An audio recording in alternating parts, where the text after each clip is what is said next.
네, 이렇게 많이 찾아와 주셔서 감사합니다. 이렇게 한 달 또는 일주일 동안 우리 스터 10학년, 11학년 학생들이 열심히 자신의 길을 찾아 나가는 여정을 여러분들께 발표하는 그런 시간인데요. 정말 기쁨도 많았고 두려움도 많았고 좌절도 많았던 시기였습니다. 이렇게 많은 분들이 응원해 주시고 또 사랑해 주신 것 같아서 감사합니다. 혹시 누군가 물어보라고 하더라고요. 여기 이 카페 글을 혹시 보고 오신 분이 계신가요? 이머전시라든지. 네. 그렇게 많으시군요. 한 10분 정도 되시는 것 같아요. 정말 감사합니다. 다니 친구가 되게 조금 오면 어떡할까 해가지고 이렇게 글을 썼는데 다니가 많이 있으면 참 좋겠다라고 해서 한번 여쭤봐달라고 해서 물어봤습니다. 네, 그러면 이제 본격적으로 시작할 텐데요. 순서는 여기 보이시는 종이가 있는데요. 그 순서대로 시작할 겁니다. 네, 지우, 다니, 그리고 이제 10학년 질의응답을 하고 그리고 소빈, 인혁, 수영, 지후 이런 식으로 해서 11학년 질의응답을 한 뒤 모두 마칠 예정입니다. 네, 그러면 이제 지우 선생님, 네, 그럼 시작하도록 하겠습니다. 네, 안녕하세요. 저는 작은 빛들과 함께라는 제목으로 아웃턴십을 진행할 10학년 박지우입니다.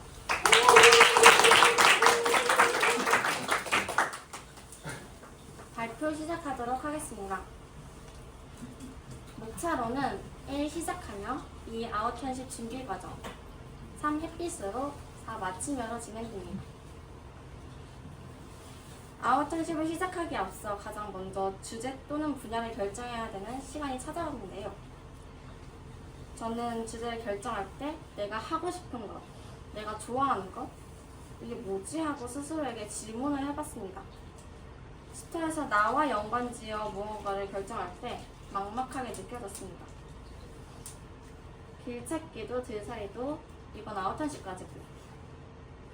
궁금한 분야도 정말 내가 관심이 가는 게 맞을까 하는 의구심이 들고 학교 내 프로젝트 주제로 선정하기까지 많이 조심스러운 부분이 많았습니다. 특히 아웃턴십 같은 경우는 워낙 학교의 큰 프로젝트이다 보니까 더 고민을 많이 했던 것 같아요. 그래도 아웃턴십 주제를 고민할 때 떠오르는 게 몇 가지 있었는데요. 먼저 아이들, 그리고 공동육아 어린이집이었습니다. 저는 공동육아 어린이집을 다니고 고양정학교에 입학을 했는데요. 그때의 추억이 졸업한 지 10년이 지난 지금도 저에겐 특별한 기억으로 자리하고 있습니다. 최근 학교에서 어린 아이들을 만나거나 어린이집 시터를 할 기회가 많아지고 아이들을 만날 수 있는 기회가 조금씩 생겼습니다. 자연스레 아이에 대한 관심이 생기고 더욱 좋아하게 된 것 같아요. 더불어 공동육아 어린이집에도 관심을 더 가지게 되었습니다. 정말 좋아하는 게 맞는지, 하고 싶은지, 관심이 있는지는 조심스럽지만 주제를 고민할 때 머릿속에서 계속 떠나지 않는 것 같았어요. 그래서 이 주제로 결정을 하게 되었습니다. 주제를 정하고 이제 본격적으로 아웃턴십 준비 과정이 시작되었습니다. 가장 먼저 목적글을 써야 됐었는데요. 저는 목적글이 처음이다 보니까 저기 책장 두어 칸을 담당하고 있는 이전 선배님들의 아웃턴십 보고서를 많이 참고하며 도움을 많이 받았습니다. 아웃턴십을 열심히 끝내면 기관 리스트를 써야 했습니다. 사실 공동육아 어린이집은 그 자체의 특성을 띠고 있기 때문에 공동육아와 또 다른 공동육아에 대한 차이점이나 특징, 장단점을 구별하기가 좀 어려웠습니다. 저는 총 5개의 공동육아 어린이집을 알아봤습니다. 기관 리스트를 끝내면 이제 대망의 자기소개서가 남았습니다. 자기소개서도 많은 수정을 거치고 기관과 연락을 시도했습니다. 어째서인지 모르겠지만 제가 찾아본 어린이집은 한국 빼고 모두 이메일이 없었습니다. 메일이 기재되어 있는 곳에는 메일을 보내고 다른 곳에는 전화나 인스타 DM으로 연락을 시도했지만 쉽지 않았습니다. 마지막으로 야호 어린이집에 가소서를 보냈습니다. 사실 야호 어린이집은 제가 다니던 곳이라 인연이 있기 때문에 최후의 방안을 남겨놓았지만 어떤 곳에서도 연락이 오지 않아 발등에 불이 떨어지듯 직접 연락을 드렸습니다. 그렇게 아워턴십 시작이 막바지 금요일이 되었는데요. 기간 컨택이 않는 씨의 개인 작업을 어떻게 할지, 어떤 활동을 할지 기획을 하고 플랜 B를 만들고 수정하는 도중 야후 어린이집에서 연락이 왔습니다. 다행히 기간이 컨택이 되고 금요일 동안 아워턴십 준비를 열심히 하고 그렇게 아워턴십 기간이 점점 다가왔습니다. 저는 10학년이라 총 일주일의 기간을 다녀왔는데요. 기간에서의 활동으로 넘어가기 전에 간단하게 야후를 잠시 소개해드리도록 하겠습니다. 야후는 고양시에 위치한 공동육아 어린이집입니다. 제가 야후를 떠올리면 먼저 아이, 교사, 부모 모두 함께 성장하는 곳, 즐겁게 배우고 즐겁게 노는 곳이라는 키워드가 떠오릅니다. 저는 야후에서 크게 세 가지 일을 하게 되었습니다. 가장 먼저 자유놀이 지원이었는데요. 자유놀이 지원은 제가 야후에서 활동을 하면서 가장 많은 시간 일을 했던 활동입니다. 그림을 그리기도 하고 같이 책을 읽어주기도 하고 소꿉놀이 등등을 하기도 했습니다. 그리고 날짜기 작성인데요. 날짜기는 아이에 대한 기록물로 교사와 아마분의 소통의 다리가 되어주기도 합니다. 저는 하루 동안 아이가 어땠는지, 어떤 활동을 했는지 등을 기록했습니다. 그렇게 일주일 동안 총 11개의 날짜기를 작성했습니다. 다음으로는 외부 활동 시 아이들을 인솔했는데요. 생각보다 모든 일이 어렵다고 느꼈습니다. 일주일 동안 내내 기관에서 지냈는데요. 원래는 한 연령대를 도맡아 집중해서 시간을 보내기로 했지만 선생님이 다양한 연령대를 경험해보면 좋겠다고 의견을 내어주셨습니다. 그래서 월요일, 화요일은 1층에서 4살, 3살 아이들과 수요일은 문화마들을 가며 4살부터 7살 그리고 목요일과 금요일은 2층에서 5살부터 7살까지 아이들과 함께 시간을 보내게 되었습니다. 일주일간의 활동을 간단하게 소개하겠습니다. 월요일과 화요일에는 먼저 간단한 인수인계와 설명을 들었습니다. 저의 멘토 선생님은 4살을 맡고 계신 살구라는 분이셨습니다. 살구와 짧게 인사를 나누고 모든 아이들과 모여 제 소개를 하고 별명을 정하는 시간을 가졌습니다. 이미 목차에서 나와서 아마 제 별명은 다들 예상하셨을 것 같은데요. 제가 일주일 동안 쓰게 될 별명은 아이들의 추천 후보 중 햇볕으로 결정하게 되었습니다. 아이들은 지나면서 헷갈리는지 햇볕을 햇빛으로, 햇빛을 햇님으로, 햇님을 해로 부르기도 했습니다. 월요일과 화요일은 저도 아이들도 서로에게 적응하고 편해지는 시간을 가졌습니다. 수요일에는 합정으로 문화나들이를 다녀왔습니다. 문화나들이는 1년에 2번 가는 활동으로 엄청난 행운으로 마침 제 아우턴십 기간과 겹치게 되어 저도 함께 동행하게 되었습니다. 합정에 가서는 아주 배고픈 애벌레라는 공연을 보러 갔습니다. 처음에는 아이들이 많이 긴장을 하는 모습을 보여주는데 공연이 시작하자마자 집중해서 보는 모습을 볼 수 있었습니다. 공연을 보고는 한강으로 나들이를 갔습니다. 야구에서 한강으로 나들이를 가는 건 처음이라고 해서 이 처음을 저도 함께 할 수 있어 행복했습니다. 활동이 다 끝나고는 야구로 돌아가 2층 아이들과 처음으로 식생활을 하게 되었습니다. 그동안 못 놀았던 것을 합치듯 2층 아이들과 엄청 재미나게 짧은 시간 보냈던 것 같습니다. 목요일과 금요일에는 2층 아이들과 또 재밌게 자유놀이를 했습니다. 그동안 야후에서 낮잠 자는 시간 동안 목요일과 금요일에는 칠세 활동이 있는데요. 칠세 활동은 7살 아이들만 낮잠을 자지 않고 따로 활동을 해서 여러 가지 직조를 떠보기도 하고 또 나들이를 가기도 하는 활동입니다. 이 활동이 왜 있는지 궁금하실 것 같은데요. 학교를 가면 이제 8살이 되면 낮잠 시간이 없어져서 7살 때 그걸 먼저 체험해보고 몸에 익숙해지는 걸 한다고 합니다. 그래서 저는 칠세 활동을 참관하며 아이들과 이야기를 나누었습니다. 금요일에는 아이들이 한 달간 준비해놓은 딸기 시장이 열렸습니다. 집에서 물품을 가져오거나 야후 안에서 만든 물건, 음식을 팔았습니다. 저희 학교의 개미정도와 비슷하다고 보시면 될 것 같아요. 모두 즐거운 시간을 보냈고 이제 마지막 인사 시간이 되었습니다. 짧지만 알차던 일주일이 지나고 이제 아웃턴십이 끝이라는 게 기쁘기도 하고 또 아쉽고 슬프기도 했습니다. 첫날처럼 다 같이 모여 인사를 나누고 일주일의 아웃턴십은 마무리되었습니다. 마지막 인사를 마치고 저는 멘토 선생님이신 살구와 인터뷰를 하게 되었는데요. 바쁜 도중에 시간을 내어주셔서 정말 감사했습니다. 여러 도움이 되는 말씀들을 많이 해주셨는데 그중 기억에 남는 답변을 하나 가지고 오게 되었어요. 아이들을 대할 때 가장 신경 쓰시는 부분은 무엇인가요? 라는 질문에 이렇게 대답을 해주셨는데요.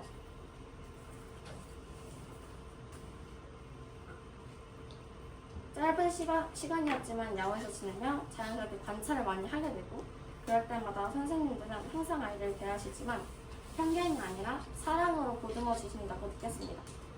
많은 부분에 신경 쓰시며 아이들을 대하려고 노력하시는 게 보이는 답변이라 특히 기억에 많이 남는 것 같습니다. 저 마치며 느낀 점을 잠깐 공유하려 하는데요. 먼저 교사의 말 한마디, 표정 하나가 아이에 큰 영향을 준다. 좋아하고 관심 있는 게 끝이 아닌 더 경험하고 배우면 새롭게 배우는 게 정말 많다. 그리고 세상에 쉬운 일은 없다.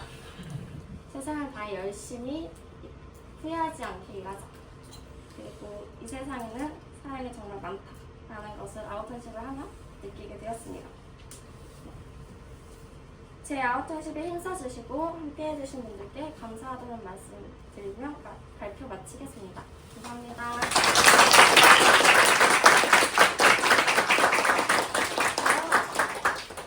다음으로는 파일럿 하늘을 날다라는 제목으로 아웃턴십으로 한 단위 나왔습니다. 파일럿 하늘을 꿈꾸다라는 제목으로 이번 아웃턴십을 발표하게 될 인간입니다.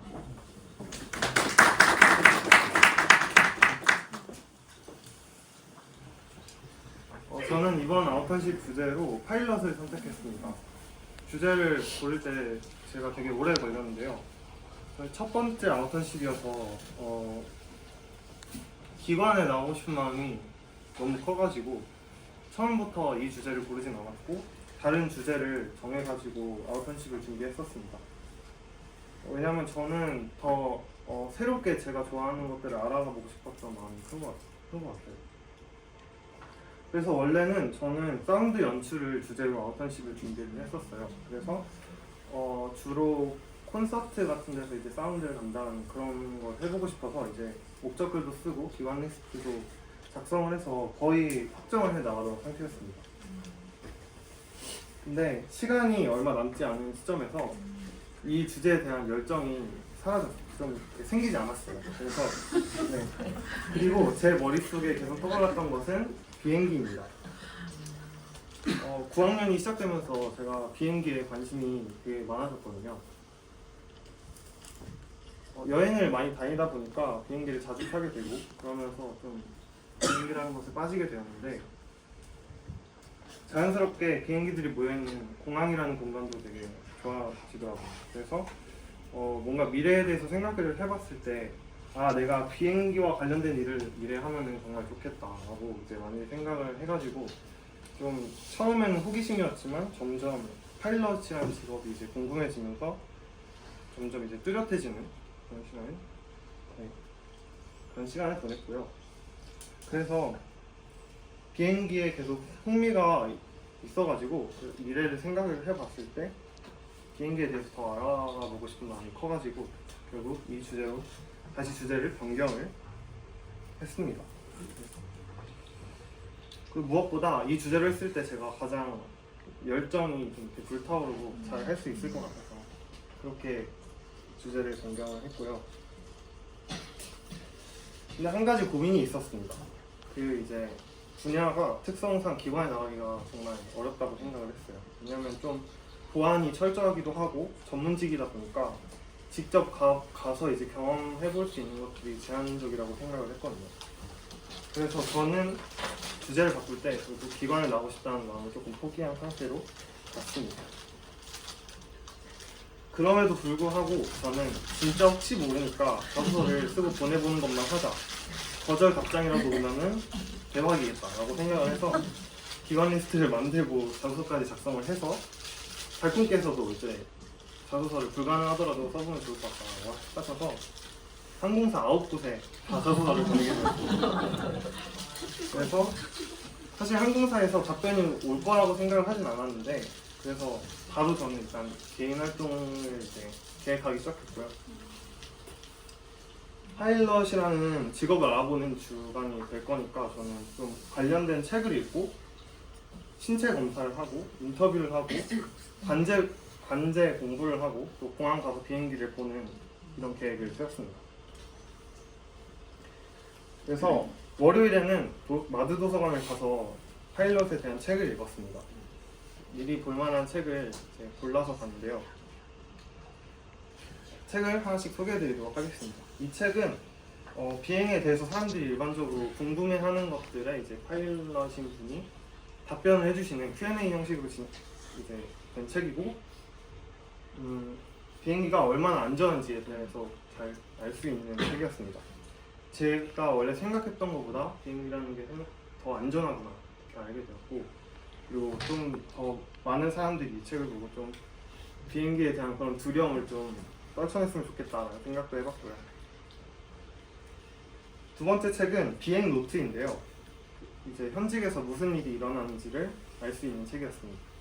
새롭게 알게 된 것이 있다기보다는 일상적인 비행의 내용과 어떤 절차들이 있는지를 알 수 있는 책이었습니다.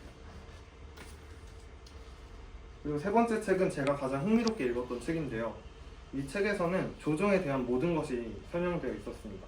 비행기가 움직이는 원리, 비행기의 구조, 그리고 임무 수행 절차, 그리고 그 과정 속에서 무슨 일이 일어나는지 이런 조종에 대한 대부분의 것들이 잘 써 있어가지고 공부가 많이 되는 책이었고요. 도서관에서 빌려서 읽었는데 직접 가지고 싶은 책이었습니다. 사실 월요일은 좀 힘들었습니다. 왜냐면 하루 종일 도서관에서 책을 읽으려니까 좀 졸음도 많이 쏟아지고 목도 아프고 되게 힘들었거든요. 그래서 과연 이것이 내가 생각하던 아웃한십인가 이런 고민을 되게 많이 했고요. 뭔가 직접 나가서 활동을 해보고 싶다라는 마음이 컸습니다. 그래서 좀 답답했던 마음이 있었던 것 같아요. 하지만 제가 계획을 어쩔 수 없이 또 화요일에 또 도서관을 간 걸로 또 짜가지고 가기 싫은 마음이 있었는데 화요일에도 또 도서관을 갔고요. 그 화요일에는 나는 파일럿이라는 책을 읽었는데요. 앞에서 소개해드렸던 책이 대부분 조종에 관한 것들이었다면 이 책은 조종사라는 직업이 어떤 의미를 지니고 있는지, 어떻게 사는지, 어떤 성격에 잘 맞는 것 같은지 등 좀 직업에 중점을 둔 그런 책이었습니다. 꿈꾸는 사람들에 대한 파트도 있어서 현실적으로 문제 같은 것도 많이 적혀 있어서 도움이 많이 됐던 것 같습니다. 많은 분들이 궁금해하실 것 같은데요. 수요일에는 신체 검사를 받으러 갔고요. 이게 왜 신체 검사를 받았냐면요. 이제 파일럿이 되기 위해서 최소한의 신체 조건을 통과해야 되는 그런 검사가 있어서 항공 신체 검사라고 하는데 그거를 이제 보러 갔고요. 고양시에서는 이 두 병원이 이제 인증이 된 병원이어서 이 병원에 가서 검사를 했습니다. 그래서 신체 계측, 청력 검사, 혈액 검사 뭐 등등 되게 많은 것들을 검사를 했는데요. 제가 지금까지 했던 신체 검사 중에 가장 항목이 많은 검사였고요. 오후에는 인터뷰를 했습니다. 제가 가장 가깝게 뭔가 현직에서 일하고 계신 분이 누가 있을까 고민하다가 미네 누나 아버지이신 짜장형께서 파일럿이라는 사실을 떠올리고 사전에 연락을 드렸습니다. 또 꽃노래께서도 전에 파일럿이었다는 사실을 이제 알게 되어서 연락을 드렸고, 이외에 또 SNS에서 파일럿 인플루언서로 활동하고 계신 두 분께도 DM으로 이제 요청을 드렸는데 그 두 분께서는 답이 없으셨고요. 사실 첫 번째 분은 정말 어제 답이 왔는데 너무 늦게 읽어서 죄송하다고 언제든지 연락해달라고 하셔서 다행히 언젠가 할 수 있을 것 같습니다. 그래서 짜장면과 꽃노래를 두 분 같이 인터뷰를 할 수 있었어요. 그래서 현직에 계신 분을 제가 직접 만나서 뭔가 대화를 해본 것은 처음이어서 기대가 되기도 하고 떨리기도 했던 것 같습니다. 직접 경험하신 것들을 많이 말씀을 해주셔가지고 앞으로의 다짐도 더 다질 수 있는 시간이었고, 자세한 내용은 저기 전시에 제가 인터뷰를 따로 출력을 해놨으니까 거기 보시면 될 것 같고요. 그 다음에 짜장면께서 끝나고 되게 멋진 이 배지를 주셔서 제가 이제 보물 1호로 간직하려고 합니다. 네, 그리고 인터뷰해주신 짜장면과 똥노래께 정말 진심으로 감사드립니다. 목요일에는 공항을 갔습니다. 인천공항을 갔는데요. 원래 계획은 인천공항 활주로와 이제 비행기를 보면서 관제를 들어보자 하는 마음이 이제 계획을 짰어요. 그래서 원래는 인천공항 활주로가 보이는 스타파이브 카페라는 곳이 있는데 이곳을 가서 활동을 할 계획이었어요. 근데 관제를 이제 공항에서 이제 진행되는 그런 관제를 들을 수 있는 사이트가 있어요. 근데 그 사이트가 몇 년 전에 이제 우리나라에서 뭔가 보안상의 문제로 막아버렸다고 해가지고 제가 결국 이거는 안테나나 무전기 없이는 듣기가 힘들다고 이렇게 들어가지고 결국은 포기했고, 이날은 일단 인천공항 2터미널로 갔고요. 2터미널에 홍보 전망대라는 곳이 있는데 이곳에 공항을 갔으니까 일단 어디 가긴 가야겠다 해서 비행기가 보이는 곳으로 갔고, 활주로가 잘 보이지는 않지만 주기장이 바로 앞에 이렇게 있어서 비행기를 구경하기 되게 좋게 되어 있는 곳이거든요. 그래서 거기서 거기를 갔어요. 그래서 거기서 비행기 멍을 했어요. 비행기만 보는 건데 말만 멍이고요. 사실 비행기가 어떤 동선으로 움직이는지 뭐 점검은 어떻게 하는지 이런 거를 좀 지켜봤고요. 기록은 따로 못했는데 어쨌든 그렇게 지켜보기만 했고요. 사실 이 시간이 저한테는 좀 행복했습니다. 왜냐면 구경하는 것도 좋았고 동기가 이렇게 생기는 시간이었어요. 공항에 직접 가니까 그 이제 월화 수요일에는 계속 이제 공항에 비행기를 보진 못했지만 직접 가서 비행기를 보니까 뭔가 주제에 대한 감각이 확 와닿았던 것 같아서 되게 좋았고요. 그리고 금요일에 원래 목요일에 가려고 했던 스타파이브 카페를 결국은 갔습니다.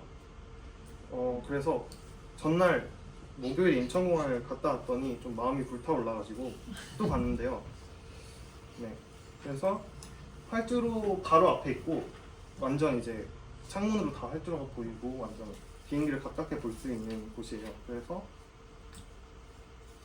거기서 스포팅 활동을 했습니다. 스포팅 활동은 사실 작년 부학년 프로젝트로도 제가 했었는데 이제 추적 앱을 보면서 비행기를 구경하는 거예요. 그래서 비행기를 이제 그나마 의미 있게 구경하기에는 이게 최적인 활동이겠다라고 생각을 해서 스포팅 활동을 했고, 이게 바로 앞에서 비행기가 이렇게 많이 지나다녀가지고 구경하기 되게 좋아가지고 되게 좋은 시간이었습니다. 이렇게 해서 아웃턴십 일주일이 끝났는데요. 좀 기관에 나가지도 못하고 직접 체험을 해본 것도 많이 없는 것 같아서 아쉬운 마음이 드는 건 사실이지만 그래도 동기가 많이 생기는 그런 주간이었던 것 같아요. 그리고 뭔가 관심이 있는 분야가 있다면 이런 알아보는 시간을 통해서 이것이 나에게 어떤 의미를 가지는지 이런 걸 좀 생각해 볼 수 있겠다라는 생각을 했고요. 네, 그렇습니다. 그러면은 제 아웃턴십 발표를 마치겠습니다. 네, 세연님. 다니한테 질문 있는데 신체 검사 어떻게 되나요? 그게 이제 결과가 나올 때가 됐는데 연락이 아직 안 왔나요? 엄마한테 이제 가는 건데 아직 안 왔다고 하고요. 그게 통과가 안 되면 뭔가 치료를 해야 되거나 그런 게 있어서 그렇습니다. 아직 안 왔습니다. 또 있으실까요? 네, 다현님. 지유 학생 맨 마지막에 순간 배운 것에 세상에는 사랑이 참 많다, 가지고 있구나 이런 문구가 되게 기억에 남는데 특별히 어떤 점 때문에 사랑이 많다라는 것을 느끼게 됐는지 궁금합니다.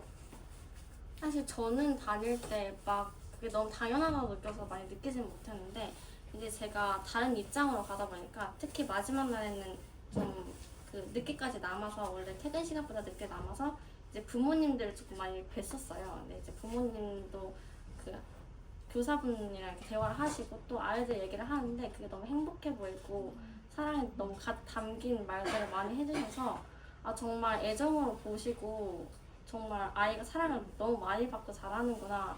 그리고 아이도 부모님과 교사분들도 사랑하고 또 교사분들도 아이와 또 교사분들도 믿으시고 부모님들도 이런 그런 관계 속에서 되게 되게 끈끈하고 이제 믿음도 있고 사랑이 참 많은 곳이구나 이곳이라는 걸 좀 느끼게 된 것 같아요. 네, 혹시 질문이 네. 단이한테 하나 묻고 지우한테 하나 묻고 싶은데 단이는 그 현직에 대한항공 현직에서 일하고 있는 짜잔형 말씀을 들으면서 가장 좀 기억에 남는 얘기가 뭐였는지 하나 궁금하고요. 지우한테는 아까 단이도 물어보셨지만 저는 그 세상에 쉬운 일 하나 없다? 그 말이 되게 좀 기억에 남아서 그렇게 느꼈던 이유가 뭔지 궁금합니다. 사실 일을 먼저 하고 싶어서. 일을 쉽게 보지는 않았는데 네. 이제 좀 뭐랄까 그래도 가볍게 생각했다라기보다는 그 일에 대해서 조금 제대로 인지하고 가지는 못했던 것 같아요. 근데 가다 보니까 인솔을 할 때도 막 아이 하나가 튀어나가면은 자동차가 부딪힐 수도 있고 자전거가 부딪힐 수도 있고 이런 부분에서 되게 선생님도 신경 쓸 게 엄청 많구나라는 게 느껴졌고 그리고 모든 방면으로 그게 다 전부 아이 중심이다 보니까 그런 이 예민하게 이렇게 보는 것 같은 게 생각보다 체력적으로도 많이 힘들겠다라는 걸 느끼게 되는 것 같아요. 저는 인터뷰를 하면서 두 개가 기억에 남는데요. 일단 첫 번째는 짜장형께서도 그렇고 꽃노래께서도 그렇고 그 조종이라는 일이 진짜 정말 재밌는 일이다 라고 말씀을 해주셔서 그냥 기분이 좋아지고 되게 동기가 그때 팍 하고 싶다라는 마음이 많이 올라왔던 것 같고 두 번째는 일단 뭐 꿈을 찾는 그런 과정에서 뭐 할 게 여러 가지가 있겠지만 가장 중요한 게 영어 공부다라고 하셔서 모든 게 다 영어라고 하셔가지고 그게 가장 임팩트가 나는 것 같아요. 네, 신나요. 지훈에게 질문 드립니다. 지훈 9학년 발표 때는 카페 사장님 그런 발표를 준비를 해줬는데 이번에는 공동육아 어린이집이었고 1학기 길찾기 때는 또 다른 심리학 관련된 활동을 했었어요. 그래서 내년에는 어떻게 될지가 좀 궁금해지는데 지우의 그 화살표는 또 어디로 향하고 있을지 궁금합니다. 뭔가 계속 주제를 정할 때 막히는 부분이 많이 있었던 것 같아요. 그래서 그 발표 때도 잠깐 얘기 나왔지만 이게 정말 나한테 맞는 일인가 라는 것도 들기도 하고 이걸 내가 꾸준히 할 수 있을까라는 게 계속 들더라고요. 그래서 내가 이게 정말 좋아하는 게 아닌 것 같다라는 생각이 들어서 계속 뭔가 주제를 바꾸고 뭔가 더 맞는 게 있을까 내가 더 좋아하는 일이 있을까를 계속 찾는 것 같은데 이제 보고서에 그런 질문이 있더라고요. 이 일을 앞으로 삶과 이어가고 싶은지 이어가려면 어떤 노력이 필요할까라는 게 있었는데 사실 그렇게 거창하게 저는 생각하면은 정말 아무것도 못 정할 것 같은 기분이 들기도 하고 근데 물론 지금 이렇게 일주일 동안 지내면서 일주일 만에 이거 나랑 안 맞아 라고 이제 판단을 할 수는 없다고 생각해요. 그만큼 알지도 못하고 아직 지식이 거의 영에 수렴하기 때문에 그래서 저는 내일도 사실 야후 시터로 또 나가고 그리고 그런 식으로 계속 인연이 이어지긴 할 것 같습니다. 또 관심이 있어서 찾아보긴 하겠지만 이제 또 아웃턴십이나 삶으로 이어질까 그건 잘 모르겠겠네요. 저도 내년이 걱정도 되고 기대됩니다. 그러면 네, 고생한 10학년들에게 박수로.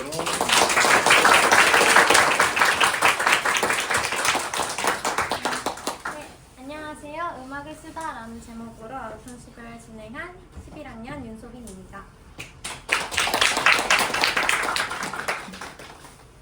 우선 목차인데요. 프로젝트 정하기, 어려웠던 순간들, 따뜻했던 시간, 결과물 및 곡 소개, 마무리 순으로 진행하도록 하겠습니다. 먼저 프로젝트 정하기인데요. 저는 올해 초부터 지금까지 약 1년 동안 작곡이라는 작업을 프로젝트로 이어오고 있었어요. 1학기 길찾기부터 시작해서 방학 프로젝트, 개인 들살이까지 작곡으로 쭉 활동을 이어오고 있었는데요. 그러면서 아웃턴십은 1학기 때 길찾기 주제를 정할 때부터 곡을 완성해내는 시간으로 자연스럽게 정해져 있었던 것 같아요. 제가 프로젝트를 작곡으로 하게 된 이유를 간단하게 설명드리도록 하겠습니다. 저는 오래전부터 노래하는 것을 상당히 좋아했는데요. 작년 길찾기와 아웃턴십도 주제는 달라도 버스킹과 뮤지컬이라는 음악과 관련된 활동으로 진행을 했었는데 음악을 너무 좋아하고 꾸준히 하고 있는 저를 보면서 조금 다르게 접근해보면 어떨지 생각이 들더라고요. 그러던 중 다른 사람들의 노래만 계속해서 부르고 느끼는 것이 앞으로의 내 삶에서 얼마나 많은 배움을 나에게 가져다 줄 수 있을까라는 고민을 하게 되었습니다.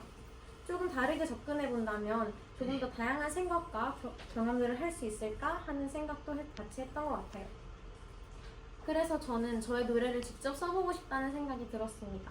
계속해서 모방을 하고 여태까지 다른 사람들의 노래만 계속 불러왔던 저에게 저는 저의 노래가 직접 있었으면 좋겠다는 생각을 하게 되어서 장기 프로젝트로 작곡을 진행하게 되었습니다. 다음은 어려웠던 순간들인데요.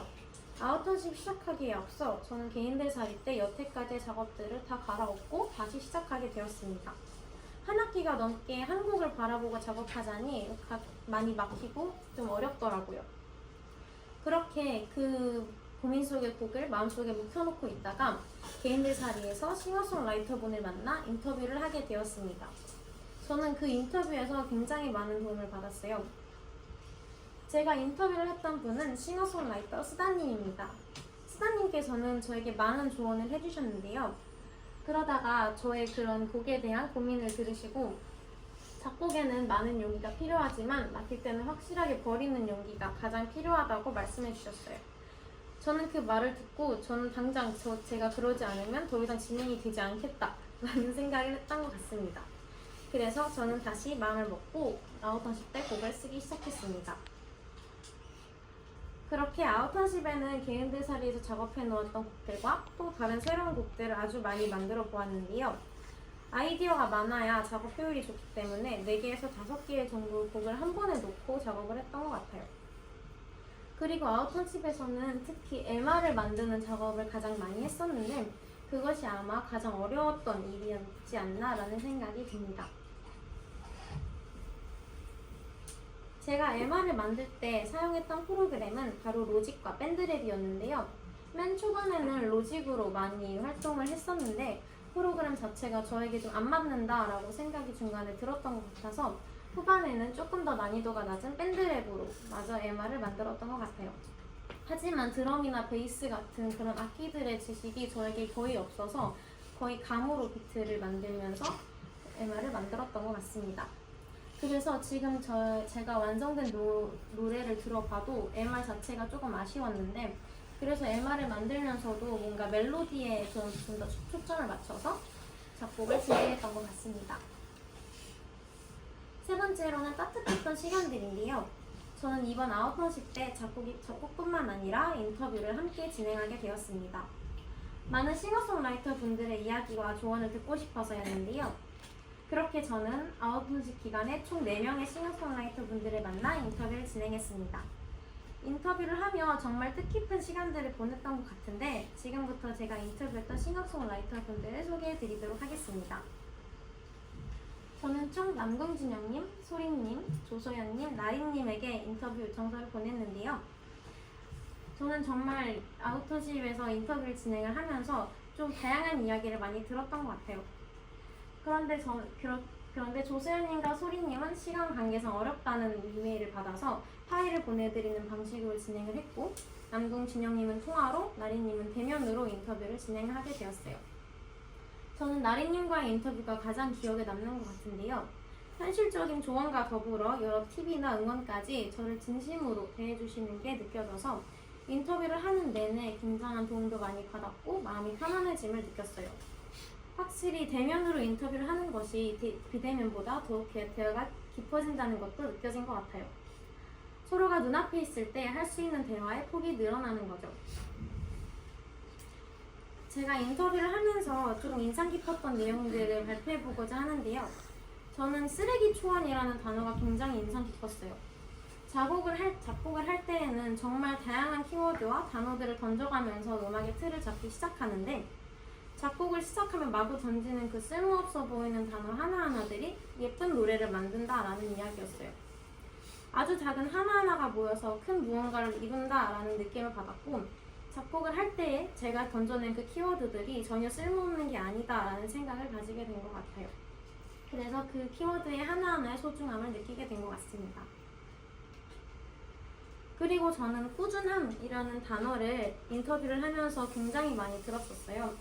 그 단어는 음악을 앞으로도 하고 싶은 저에게 큰 영향을 가져다준 단어였던 것 같아요. 음악을 하면 꾸준히 하는 것이 정말 중요한데 중요한 만큼 정말 어렵다고 다들 강조를 해주셨어요.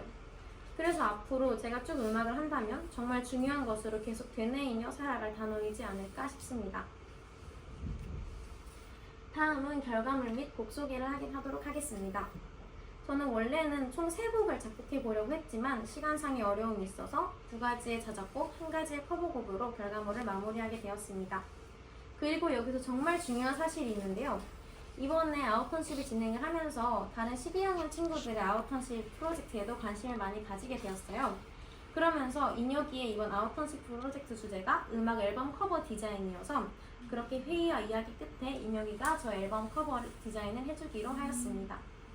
그래서 지금부터 그 곡들을 한 개씩 소개해드리도록 하겠습니다. 첫 번째 곡은 각자의 봄이라는 타이틀곡인데요. 이 노래는 졸업 노래입니다. 졸업으로 한 이유는 딱히 정해져 있진 않은데 여러 가지 추천을 받은 키워드 중에 여러 가지 초안을 작성을 해보다가 나온 노래인 것 같습니다. 저는 졸업이라는 키워드가 노래 분위기를 정하는 데 조금 고민을 준 것 같은데 졸업을 주제로 노래를 신나는 분위기로 작곡을 할지 슬픔을 강조하는 작곡을 할지에 대해 고민을 했던 것 같아요. 결국 저는 리듬감 있는 분위기의 졸업 노래를 작곡하게 되었습니다. 그리고 우리의 내년의 봄은 각자 다르겠지만 우리 스스로는 변하지 않을 것이다 라는 의미가 담긴 졸업 노래를 쓰게 되었습니다. 두 번째 곡은 따스한 겨울을 느껴봤나요? 라는 제목의 번외곡입니다. 이 노래의 주 키워드는 겨울 아침인데요. 제가 작곡을 막 시작했을 때 제 친구가 저에게 이런 말을 한 적이 있어요. 소빈아, 겨울 아침 같은 노래 써주면 안 돼? 겨울 아침에만 느낄 수 있는 미묘한 느낌 있잖아 라고 말을 해주었는데요. 그 말을 처음 들었을 때는 와 되게 좋은 아이디어다 하고 그냥 넘어갔지 제가 이 주제로 정말 노래를 만들 줄은 몰랐는데 지금 생각해보면 그 추천해준 주제로 이렇게 좋은 노래를 제가 만들 수 있어서 정말 기분이 좋은 것 같습니다. 다음은 커버곡을 간략하게 설명해 드릴 텐데요. 커버곡을 하게 된 이유는 1학기 때 커버곡도 같이 내면 어떻겠냐라는 의견을 받은 적이 있었어요. 그래서 저는 그 의견을 지금까지 생각하며 이어오다가 커버곡을 진행하게 되었는데요. 커버곡은 소위 러브 언더 캔버스라는 노래를 선정하게 되었어요. 이 노래를 선정한 이유는 제가 이 노래를 처음 들었을 때부터 저 노래 되게 재밌겠다, 한번 잘 불러보고 싶은데 하는 생각이 들었던 노래이고 듣는 내내 그런 MR이나 목소리나 멜로디 자체가 사람 마음을 편안하고 따뜻하게 만들어주는 노래라고 생각을 했어요. 그래서 이러한 지점들이 저의 노래들과 같이 나왔을 때 꽤나 잘 어울리겠다라고 생각을 해서 이 노래로 선정하게 된 것 같아요. 마지막으로 마무리입니다. 저는 이번에 작곡이라는 활동이 저에게 큰 영향을 가져줬다고 생각하게 된 것 같아요. 사실 1년 장기 프로젝트로 작곡을 가져가자라는 결정이 났을 때 마음 한편으로는 1년 동안 같은 주제로 프로젝트를 하면 나에게 다양한 경험이나 큰 배움을 안겨줄 수 있을까라는 고민을 많이 했었는데 그것과는 다르게 저에게 큰 전환점을 가져다준 활동이 아닌가 싶습니다. 인터뷰도 해보고 다양한 사람들을 만나보고 저의 노래를 직접 만들어보는 경험이 너무 크고 의미 있지 않았나 생각됩니다. 저는 앞으로도 작곡에 도전해볼 생각이고 이번 프로젝트를 주제로 작곡을 한 제가 너무 자랑스럽게 느껴지는 것 같아요. 제 노래는 작콩을 검색해서 들으실 수 있는데요. 작콩이라는 이름은 작은 콩이라는 글자를 줄여서 만든 이름입니다. 평소에 제 이름이 수빈이라 성준이 오빠가 저를 작은 콩이라고 많이 불렀었는데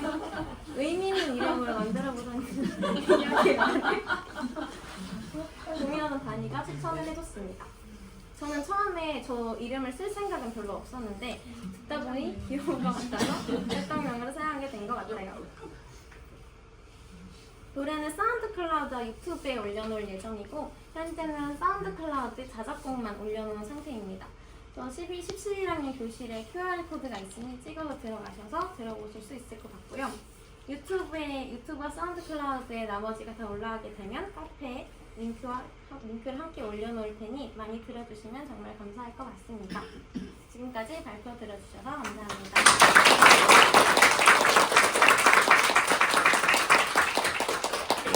함께 빛내다 라는 주제로 발표를 할 인혁이입니다. 저는 함께 빛나다라는 제목으로 발표를 하게 된 11학년 정학입니다. 저는 아웃턴십을 가기 전부터 고민을 정말 많이 했습니다.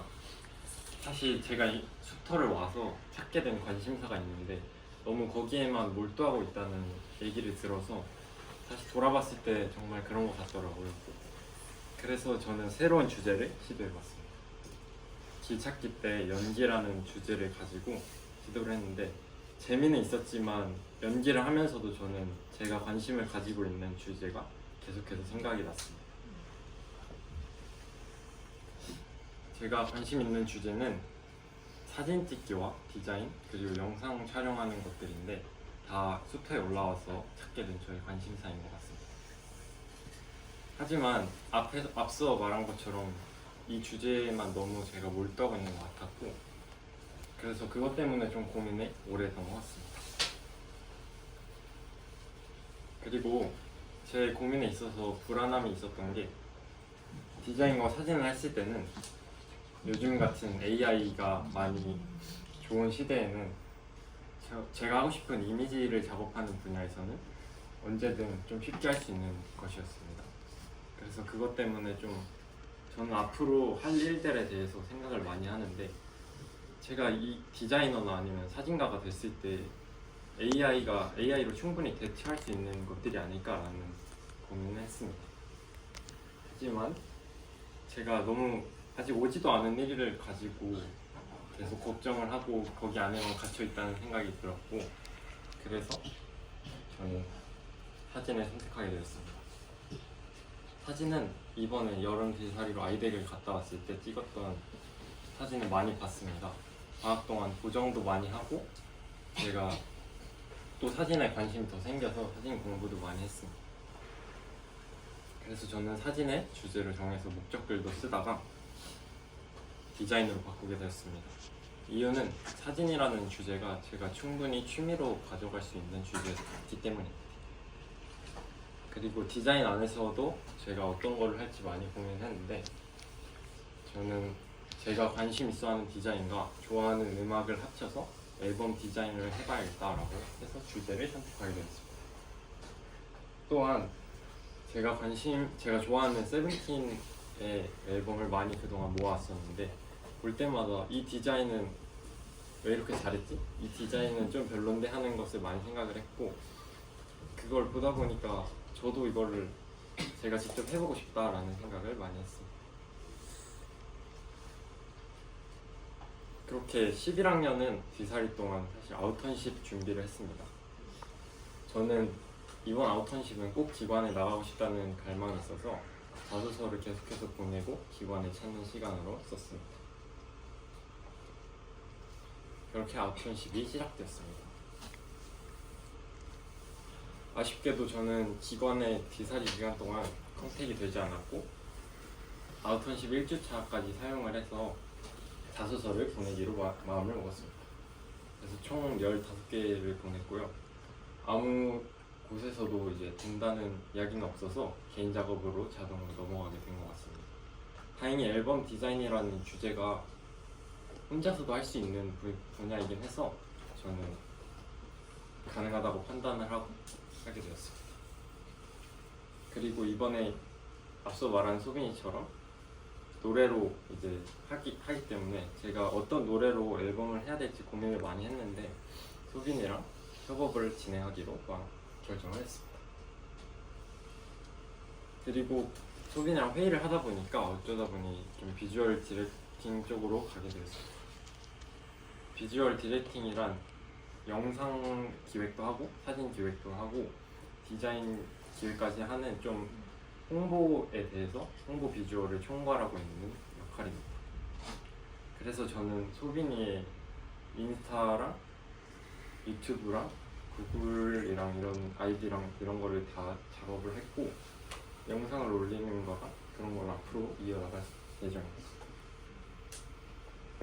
소빈이의 노래를 제가 듣고 앨범을 만들 수는 없어서 어떤 식으로 할지 이야기를 많이 했고요. 그 과정에서 소빈이가 원하는 이야기, 원하는 것을 좀 많이 들어줬던 것 같습니다. 소빈이가 원했던 거는 좀 몽환적인 겨울 아침과 좀 색상도 얘기를 했고요. 건물을 원했습니다. 그래서 저는 사실 평면 건물을 하는 게 더 쉬우니까 그렇게 진행을 하려 했는데 소빈이가 설마 평면으로 하겠어라고 해가지고 저는 입체로 하게 되었고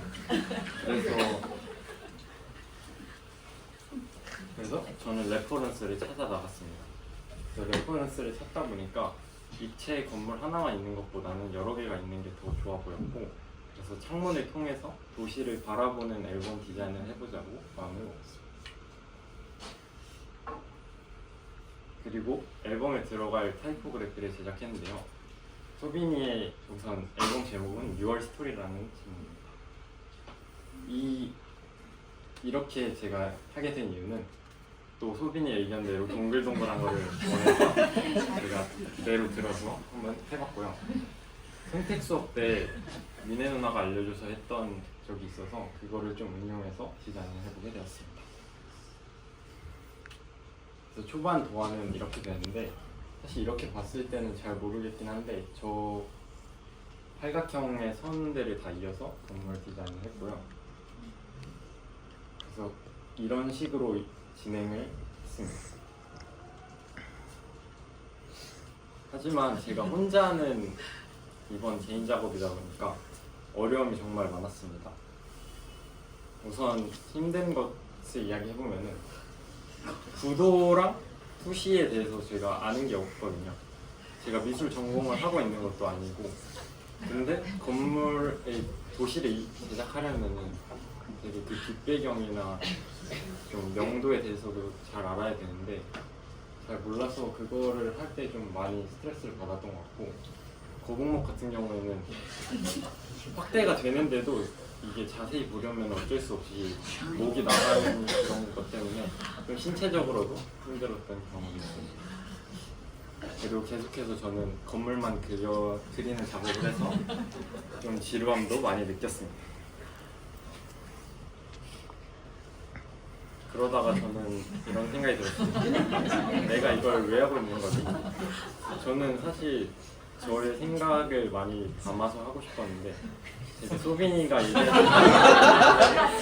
진행하고 있는 것 같았고 제가 원했던 건 사진 위주의 좀 포토샵을 이용한 앨범 디자인이었는데 일러스트로만 하고 있는 거에서 좀 좋은 딜레마였던 것 같습니다.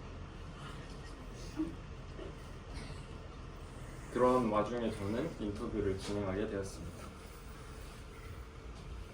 인터뷰는 총 4곳을 했는데요.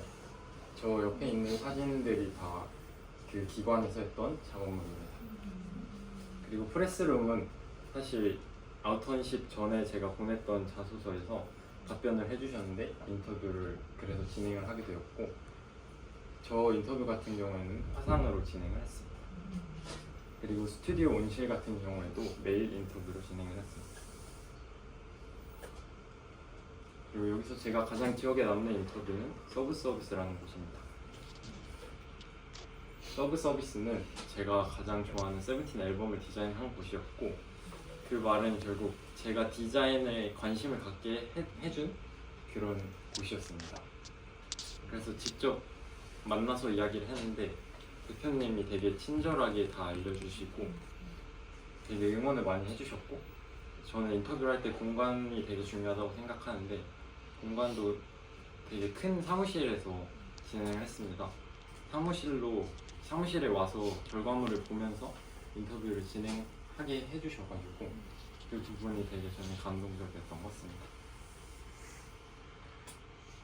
그리고 인터뷰 이후 저는 다시 처음 앨범 디자인을 하게 됐던 이유를 좀 알게 됐던 것 같아요. 그동안 좀 계속 반복되는 작업 때문에 힘들었던 게 이제는 내가 왜 앨범 디자인을 하게 된 게 그런 이유였구나. 다른 존재를 빛내게 해주는 게 좋아서 저는 앨범 디자인을 했던 거예요. 그래서 저는 인터뷰가 저한테는 되게 큰 경험이었고 앞으로 제가 어떤 식으로 지낼지에 대해서도 좀 영향을 많이 줬던 것 같습니다.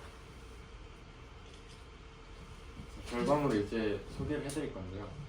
저런 처음에 말했던 도안에서 선을 하나하나 그어서 이런 건물이 나왔고요. 이런 건물에서 사실 채색을 하는 과정이 있었는데 채색은 제가 건물 하는 것도 힘든데 채색까지 해야 될까라는 고민을 많이 해서 달콤이랑도 얘기를 많이 했던 것 같은데 결국에 채색을 하게 됐습니다. 이런 디자인이 나왔고 채색 같은 경우에는 아웃턴십 기간 이후에 하느라 좀 힘든 점이 많았습니다.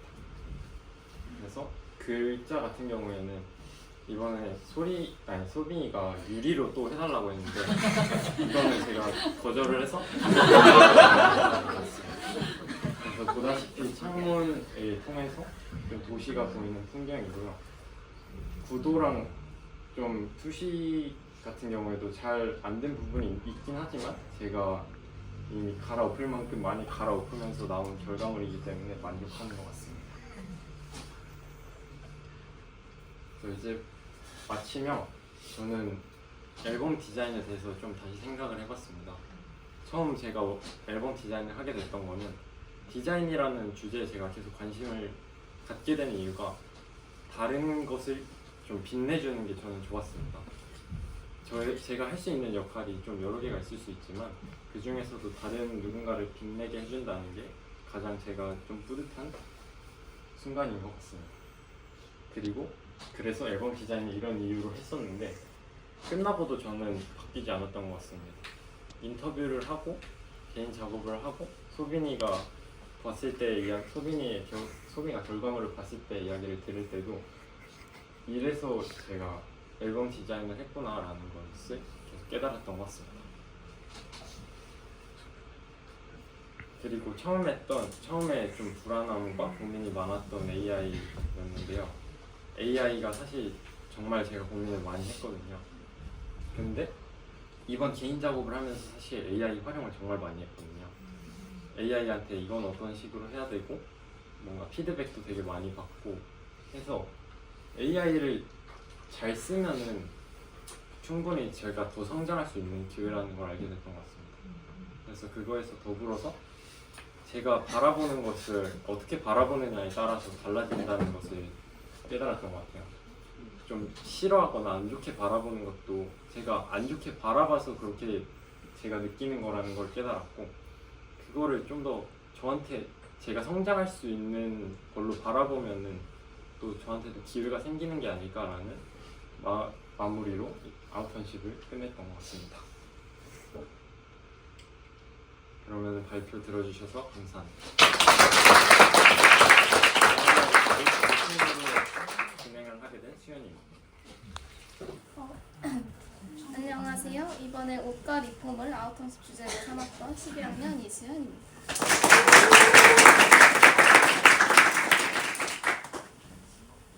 저는 이번 아웃턴십 주제로 평소에 좋아했던 것들 그리고 새롭게 도전해보고 싶은 것들 중에 고민을 아주 열심히 했는데요.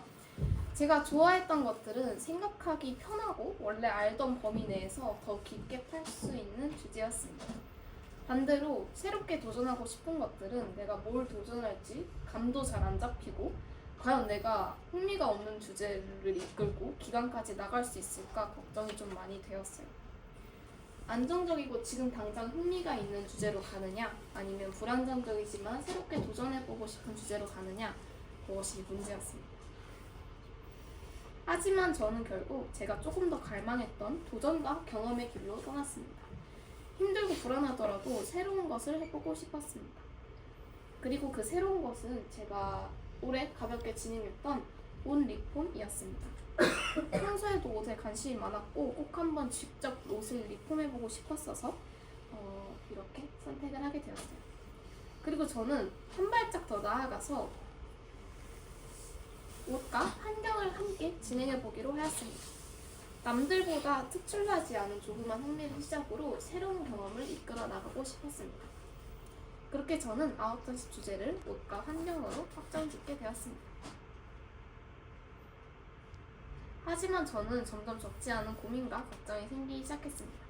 언제나 새로운 도전과 경험은 옳다고 생각한 저였지만 옷과 환경에 대한 전문적인 지식이 너무 부족했던 저는 무에서 유를 창조하는 기분이 들었습니다. 또한 기간을 알아보기 시작하니 내가 이렇게 진심인 사람들 사이에 가볍게 끼어도 되나? 라는 생각이 떠나질 않았어요. 자꾸 제 자신을 확인하게 되었고 확신 차서 행동하지 못했습니다. 그래도 열심히 해야겠다라는 생각으로 정말 조사를 많이 하였습니다. 책도 읽고 영상도 많이 보았어요. 그러면 오늘날의 소비문화, 패스트 패션과 옷이 만들어질 때 생기는 여러 문제에 대해 관심이 많아졌지요. 준비 과정에서 기간은 꼭 붙고야 말 테다 하는 마음에 기간 선정과 조사를 정말 열심히 했던 것 같습니다. 그러던 중 저는 11학년 만에 특별한 들살기를 가게 되었습니다. 4일 동안 아웃턴십 집중할 수 있는 귀한 시간이었습니다. 저는 세월은 플라자, 동묘시장 등을 방문하며 리폼에 대한 아이디어와 업사이클링에 대한 지식을 습득할 수 있었습니다. 그 다음에 바로 기관에 자료를 보내기 시작했습니다. 제가 초반에 선택한 기관은 이 4곳이었는데요. 이 기관들의 공통점은 모두 창의적인 방법들로 환경을 변화시키고자 했어요. 제가 배울 점이 많을 것 같았습니다. 하지만 제가 들어가고 싶었던 곳은 단연 다시 입다 연구소였습니다. 다시 입다 연구소는 패스트 패션을 연구하고 그리고 지속 가능한 의류 생활을 놓치고 다른 사람들과 공유할 수 있는 행사와 전시 등을 통해 변화를 꿈꾸는 곳인데요. 그곳에서 하는 활동을 조사해 보니까 딱 제가 원했던 옷과 환경에 대한 그리고 이 소비 문화를 멈출 대안적인 방법을 아주 긍정적으로 찾아내는 기간이었어요.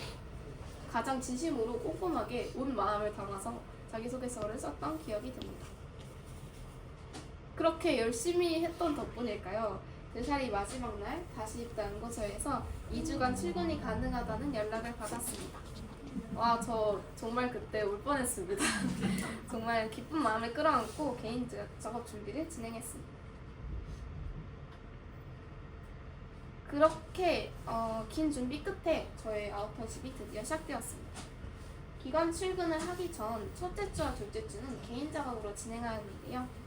저는 재봉틀을 구입하고 가족들과 슈터 선생님, 친구들에게 안 입는 옷을 받아 리폼을 진행했어요. 그리고 개인 작업 결과물이자 활동 결과물인 DIY 키트를 만들었습니다. DIY 키트를 만들었던 이유는 사람들에게 사지 않고 직접 만드는 즐거움을 선사해주고 싶어서였어요. 소비가 너무 가볍게 이루어지는 오늘날에 꼭 필요한 즐거움이라고 생각했습니다. 그렇게 개인 작업의 결과물로 리폼 옷 5벌 정도와 예쁜 지갑을 만들 수 있는 DIY 키트를 만들었습니다. 아까 도슨드 때는 말씀드렸는데 저쪽 전시 코너에서 제 키트를 예약으로 구매하실 수도 있으니까 많은 관심 부탁드립니다. 개인 작업이 마무리되고 저는 다시 입다 연구소 기간 사무실 출근 직전 다시 입다 연구소에서 진행했던 21% 파티라는 행사에 참여했는데요. 21% 파티에 대해 간단하게 소개를 드리자면 집에서 안 입고 옷장에 버려지는 옷의 비율이 21%다. 여기에서 이름을 따와서 만들어진 행사입니다. 안 입는 옷을 파티에서 교환을 해서 계속해서 이어갈 수 있는 지속 가능한 의류 생활을 만드는 그런 행사인데요. 제가 지금 입고 온 이 상의도 그때 21% 파티에서 교환한 옷입니다. 꼭 한번 가보시는 걸 추천드려요. 하지만 여기서 느꼈던 점까지 다 말씀을 드리면 발표가 정말 끝이 나지 않을 것 같아서 자세한 내용은 보고서 일지안에 적혀 있으니 궁금하신 분들은 보고서 참고해 주시기 바랍니다. 셋째 주, 넷째 주 동안은 드디어 기간 출근을 하게 되었는데요. 다시 입다 연구소 사무실이 서울숲역 근처에 있었는데 10시부터 6시까지 근무였는데 그때가 정말 출퇴근길의 지옥철이었어요. 정말 힘들었던 기억이 있습니다. 그리고 사무실에서는 주로 멘토님과 대표님이 주시는 일을 도맡아 했었는데 인스타 카드 뉴스 만들기, 패스트 패션 인스타툰 그리기, 저번에 갔던 21% 파티 블로그 후기글 쓰기, 그리고 후원자님들한테 보내지는 초대장 만들기, 포스코 본사에 뜨개질 강의 보조 역할로 가기도 했었고 정말 많은 업무를 진행했었는데요. 솔직히 버거운 일이 많았어서 버거운 감이 없지 않아 있었는데 이렇게 저를 믿고 맡겨주시는 게 너무 재밌고 신이 나고 감사했어서 정말 최선을 다해 열심히 했던 기억이 있습니다. 기간 출근을 하면 느낀 점이 있는데요. 제 생각보다 더 학교보다 더 자기가 주도적으로 움직여야 한다는 것을 느꼈어요. 내 의사를 확실히 표현하고 웬만하면 혼자서 일의 방향성을 찾아가야 했던 기간이었습니다. 그러면서 저는 학교와 집에서의 저와는 다른 나를 볼 수도 있었어요. 뭔가 정확히 어떤 점이 다른지 아직 말로는 표현을 못하겠지만 새로운 감정도 많이 느끼고 사람을 대할 때 조금 더 달라진 제 모습을 많이 볼 수 있었던 시간이었습니다. 그리고 나는 이 자리에 학생으로 있는 것이 아니라 다시 입다 연구소에 인턴으로 앉아있는 것이다 라는 생각에 정말 최선을 다해서 열심히 일을 처리했던 것 같아요. 그래서 제 역량이 어디까지인지 확인해 볼 수 있는 시간이었던 것 같습니다. 좋은 기억도 많이 쌓이고 환경과 옷에 대한 것을 사람들에게 널리 알리는 일이 저에게는 정말 큰 성취감과 재미로 다가왔어요. 2주가 다 끝나갈 때쯤에 회사에 계신 분들이랑 말도 많이 트고 이제 사적으로 대화도 나눌 정도로 많이 친해졌는데 헤어진다니 아쉬운 마음이 많이 들었습니다. 이렇게 정신없이 아웃턴십을 마쳤는데요. 어느 순간 저는 개인 시간까지 쓰며 흥미를 붙이고 있는 저를 발견하게 되었어요. 일단 새로운 것을 도전한다면 불안한 순간도 있을 수밖에 없구나 라는 것을 좀 받아들였던 시간이었습니다. 그리고 경험이 좋다. 일단 새로운 것에 두려워 말고 도전해보자 라는 말이 이미 좋아했던 말이고 머리로는 다 알고 있었던 이야기였는데요. 정작 제가 직접 도전해보고 피부로 느껴본 시간은 없었어요. 하지만 이번 아웃턴십 때 새로운 주제를 도전해보고 새로운 사람들과 전혀 새로운 공간에서 새로운 사람들과 내가 알지 못했던 세계관을 확장시켜보는 경험을 했습니다. 그래서 지금까지 슈터에서 진행한 프로젝트 중에 가장 최선을 다했고 값지고 멋진 시간이었다고 생각합니다. 앞으로도 저는 이 빠른 소비 문화와 옷 리폼 그리고 다시 입다 연구소에 꾸준한 관심을 가질 것 같은데요. 올해 아웃턴십이 끝났다고 해도 이 새로운 도전이 끝이 나지는 않을 거라 생각합니다. 이 경험을 토대로 또 새로운 경험을 도모해보고 더 멋진 날을 만들어갔으면 좋겠습니다. 지금까지 리본 새롭게 탄생하다는 제목으로 아웃턴십을 진행했던 11학년 이수연이었습니다.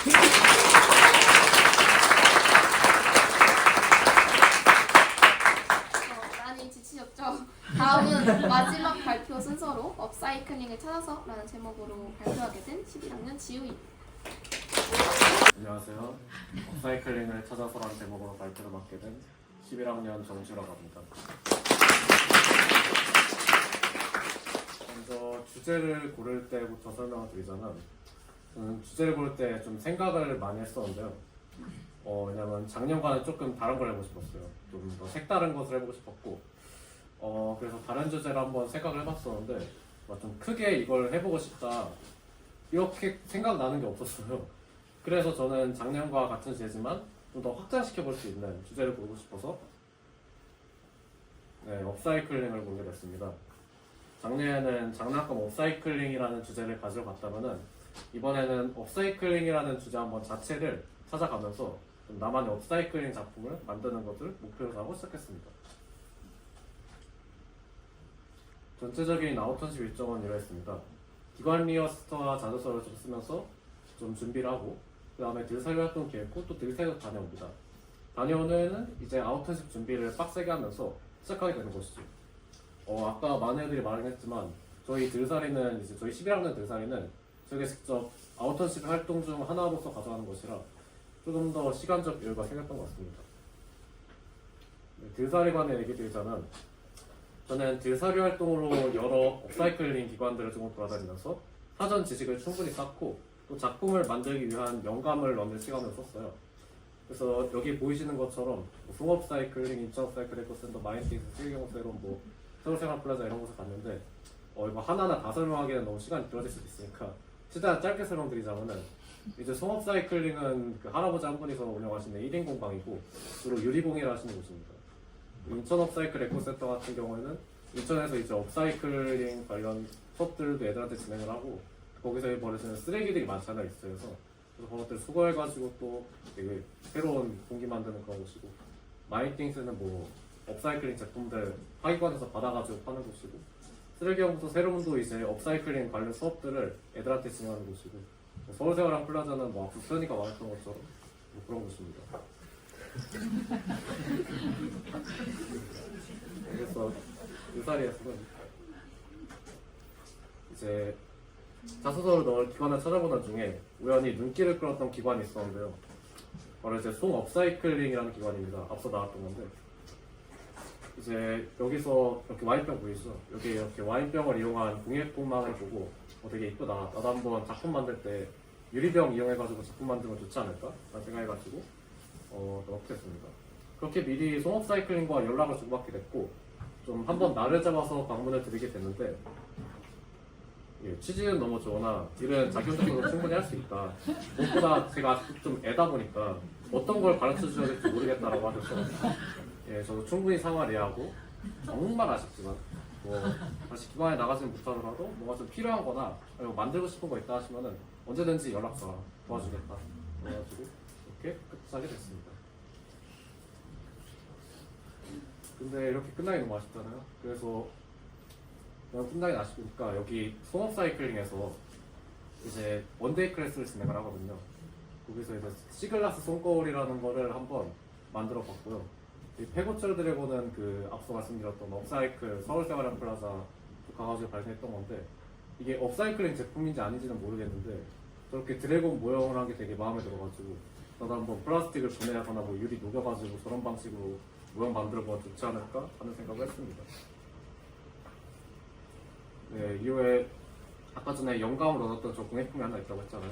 저거를 보고 한번 만들어보고 싶은 작품 하나가 생각이 나가지고 저거를 한번 좀 가로로 눕혀가지고 좀 되게 좋은 공기청정 잘 되는 식물 같은 걸 심어서 한번 친환경 가습기처럼 써보는 게 어떨까 생각을 해서 이렇게 제품을 만들어보고 있습니다. 이거는 보시는 것처럼 여기 좀 작은 유리병에다가 이렇게 구멍을 뚫고 그다음에 흙 넣고 돌 넣고 식물 넣고 이렇게 조금 가습이 되는 그런 용기를 사용했고요. 여기 보이시는 뚜껑도 열어가지고 물도 버리고 다시 여기로 물 넣을 수 있는 그런 시스템을 만들었습니다. 이후에는 계속 자기소개서만 작업되는데요. 사실 들살이 기간에 자소서를 그렇게까지 많이 쓴 것 같진 않은데 물론 들살이 끝나고도 꾸준히 작업을 하겠습니다. 지금 돌아보면 자소서를 그렇게까지 많이 쓰진 않았던 것 같지만 좀 엄살이 심했던 것 같습니다. 한 번은 자소서를 보냈었는데 답장을 주셨지만 못 받아주신다고 하셔서 인터뷰만 진행했던 적도 있습니다. 그 기관은 이제 히라는 H22 기관인데요. 이 기관은 이제 비닐을 이용해가지고 업사이클링용 가방 같은 거를 만드는 기관입니다. 여기 보시는 것처럼 파우치라거나 이제 에코백 등등 대부분 이런 가방류들을 만드시는 곳이고요. 제가 이 기관에서 좀 신기했던 게 이렇게 비닐에 있는 로고를 그대로 써가지고 이렇게 제품을 만드는 게 되게 신기하기도 하고 이 디자인 쪽 요소로도 멋지다고 생각해가지고 좀 눈길을 많이 끌었습니다. 그래서 이제 인터뷰 질문 같은 거를 만들 때도 아무래도 비닐을 이용한 주 제품을 만드는 곳이다 보니까 비닐 관련된 질문을 많이 들었던 것 같아요. 네, 인터뷰 내용이 궁금하시다면 제가 원래 인터뷰 내용을 전시하려고 했었는데 전시를 못해가지고 저기 보고서에 실려 있으니까 많이 봐주시면 감사하겠습니다. 물론 답장은 T에서만 온 것이 아닙니다. 이제 오은유라는 기관에서 추가로 답장이 왔는데요. 제가 오은유를 처음 접하게 된 곳은 이제 서울생활형 플라자에서 오온유의 제품들이 전시 중이었어요. 그래서 거기서 한번 보고 처음으로 접했고요. 오온유는 버려지는 폐 자원들을 기부받거나 아니면 기업들에게 받아가지고 제품을 디자인하고 또 사회적 기업들과 협업을 통해서 ESG 기업 경영을 실천하는 그런 기관입니다. 기관에 대해 더 알아보고 자소서를 쓰게 됐었는데 솔직히 저 답장이 올 줄은 몰랐거든요. 그래서 최대한 좀 마음을 가다듬고 답장을 읽으니까 한번 면접 온 다음에 이후에 한번 이야기를 해보자고 하셔서 이때가 이제 1주차 목요일 때쯤이었거든요. 그래서 이때 면접을 보고 오온에서 그럼 한 달 동안 일하게 해주겠다고 하셔가지고 일을 하게 되는데 이때가 제가 말씀드렸듯이 1주차 때라고 하셨잖아요. 그래서 이때부터 시작하면은 이제 2주차 때부터 출근하게 되는데 2주차 때부터 출근을 하게 되면은 한 달이니까 이제 아웃턴십을 일주일을 더 하게 돼요. 그래서 그 점이 조금 힘들 것 같긴 했지만 어쨌든 받아주신다고 하니까 되게 감사한 마음으로 일을 하게 됐습니다. 오온유에서는 되게 여러 가지 일을 했습니다. 이제 공식 블로그에서 뭐 후기 글이나 아니면 뭐 가끔 되게 의미 없는 그런 내용 같은 것들도 공식 블로그에서 글을 써서 올렸고요. 아니면 뭐 촬영을 한다거나 아니면 거기서 제품을 검수하기도 하고 뭐 포장하기도 하고 아니면 뭐지 공식 인스타 계정에 올릴 영상을 편집하는 등등 일을 했습니다. 그리고 대표님께서 추가로 오온유에 있는 제품들의 무게를 재가지고 엑셀 파일에 이미지를 첨부하는 개인 과제를 주셨는데요. 이게 제품의 무게만 재는 것이 아닌 제품에 들어가는 업사이클링 재료의 무게도 따로 같이 재야돼가지고 조금 까다로웠습니다. 심지어 이게 제품 재는 게 한 5, 60개 정도 돼가지고 일 자체는 어렵지 않았는데 조금 노가다 작업이어가지고 되게 시간이 많이 걸렸습니다. 이 일은 저기 전시가 조그맣게 돼 있으니까 그거 보시면 감사할 것 같고요. 오온유에서 했던 일 중 가장 좋았었던 일은 업사이클링 워크숍에 참관해서 보조로 도왔던 그런 순간입니다. 제가 참관했던 수업에서는 자투리 가죽에 관련된 얘기를 해주셨는데요. 이제 패션 기업에서 쓰고 버려지는 자투리 가죽을 처리하는 과정에서 문제가 생긴대요. 이제 그걸 소각하자니까 가죽에 있는 화학물질 때문에 안 좋은 기운이 나오거나 아니면 땅에 매립해도 똑같은 이유로 땅이 오염이 되다 보니까 여기 오온유에서는 자투리 가죽을 이용해서 제품을 만든다고 하셨습니다. 그래서 저도 드래곤 모형을 아까 만든다고 말씀드렸는데 이 드래곤 모형 말고 자투리 가죽을 이용해가지고 한번 드래곤 키링을 만들어보자 생각을 해서 만들어보게 되었습니다. 이렇게 폐 가죽 드래곤 키링을 하나 만들었는데요. 이것 같은 경우도 이렇게 패션 기업에서 버려졌던 자투리 가죽을 이렇게 모아가지고 만들게 됐고요. 여기 고리 같은 것도 오온유 측에서 지금 흔쾌히 주셔가지고 오온유에서도 만들고 집 가서도 만들고 이렇게 만들었습니다. 이제 소감을 말씀드리자면은 저는 이번 아웃턴십 때 좋은 사람들을 되게 많이 만난 것 같아요. 뭐 송업사이클링에서도 선생님 만나고 또 인터뷰할 때 히에스로 사람들 만나고 또 오온유에서도 직원분들 만나고 대표님들도 만나보니까 되게 좋은 분들 많이 만났는데요. 그리고 무엇보다 되게 얘기를 잘 들어주시고 제가 뭐 이렇게 학교에서 아웃턴십 왔다고 하니까 되게 신기하시기도 하고 요즘 학생이 되게 요즘 고등학생 같지 않은 이런 일을 하는구나 하고 좋게 봐주시기도 했고요. 그리고 저에 대해서 한 가지 더 알 수 있었던 것은 제가 되게 얘기하는 걸 좋아하는 사람이었던 것 같더라고요. 저도 좋아하는 분야가 나오면은 말을 많이 하긴 하는데 보통 상대방 얘기를 하면은 그냥 한 귀로 듣고 한 귀로 흘리거나 그런 형식으로 좀 대화를 하는 사람이었는데 이번 기회에 좀 사람들을 많이 만나면서 여러 가지 이야기를 되게 많이 하게 됐던 것 같아요. 환경에 관한 이야기도 하고 아니면 뭐 제 개인 작품에 관한 얘기도 하고 아니면 그냥 뭐 사람 세상 사는 뭐 그런 이야기도 하면서 되게 재밌게 얘기를 많이 했습니다. 그럼 이제 남는 질문이 하나 있는데 이제 이런 활동을 끝내면서 저에게 업사이클링이란 뭘까라는 질문이 남게 됐어요. 이제 업사이클링의 사전적 의미는 새로 버려진 제품들을 버려진 재료들을 뭐 재활용해가지고 더 가치 있는 그런 물품으로 만든다인데 이게 꼭 물품에만 활용되는 게 아니라 뭐 사람한테도 활용이 되는 것 같더라고요. 이제 뭐 내가 쓸모를 다했다. 난 이거 못하겠다. 그래도 한번 다시 일어서 보자. 이런 걸 만들어도 내가 더 잘 만들 수 있겠다. 이런 느낌이 오는 제가 정말 업사이클링이 사랑하기도 정이 되는 그런 거였던 것 같습니다. 그럼 이제 발표를 마쳐 볼 건데요. 네, 들어주셔서 감사합니다.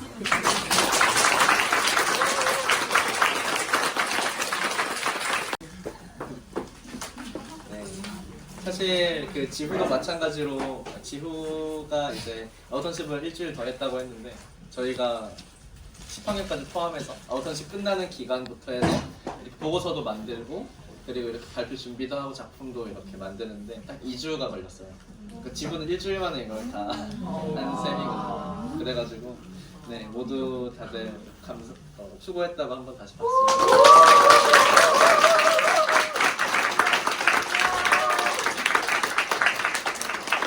그러면은 혹시 네 지금까지 들으면서 질문 있으시면 한번 혹시 질문 있으실까요? 너무 잘 설명해봤네. 설명했나요? 인혁이에게 질문 있어요. 네. 디자인하고 사진 이렇게 고민을 하시다가 어쨌거나 이제 앨범 자켓 디자인을 하게 된 건데 AI 고민도 하고 하셨지만 이게 순수 창작의 영역은 아니잖아요. 그래서 정말 필요한 거는 어떤 뭐 감각적인 거고 이런 것들도 창작해내는 결과물을 아웃풋에 창작해내는 그 스킬적인 부분도 있겠지만 사실은 의뢰인과의 의사소통, 컨펌 계속 받아야 되는 거 이런 것들의 어려움을 도로를 하셨는데 어쨌거나 이거를 어떤 나의 이제 앞으로의 길로 여긴다면은 이 부분이 어떻게 보면은 내 최종 결과물에 더 많은 영향을 미칠 수도 있는 거잖아요. 그렇게 여겼을 적에도 해볼 만한 길이다라는 생각이 드셨는지 아니면은 좀 창작에 더 매진을 해보고 싶다 이런 마음이 더 크셨는지 그러니까 이제 순수 창작과는 달리 의뢰인과의 관계에서의 어려움을 겪었을 텐데 그것에 대한 이제 판단을 어떻게 하시는지. 네. 일단 인터뷰를 다 할 때마다 하시는 말씀이 이렇게 의뢰를 해주신 분들이랑 소통하는 게 되게 디자인하는 것만큼 힘들다고 하셨는데 저도 그랬던 것 같은 게 소빈이가 학교를 안 오더라고요. 그래가지고 조금 답답할 때가 많았긴 한데 제가 저런 결과물을 낼 수 있었던 거는 좀 의례적인 부분에서 좀 소통을 많이 한 것도 있긴 한데 소빈이를 그동안 이제 계속 같이 지내면서 봐와서 저런 결과물이 좀 운 좋게 나왔던 것 같고 만약에 이제 제가 이 길을 가게 되면은 소통하는 부분에서도 또 더 앞으로 배워 나갈 게 많을 거라고 생각해요.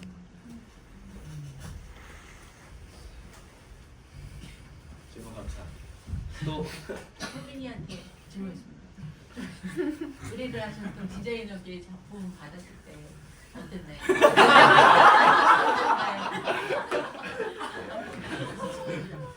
사실 좀 샘플을 많이 받고 사실 제 입장은 좀 소통을 많이 했다라고 하긴 했는데 그래도 좀 고생하는 게 보였거든요. 그래서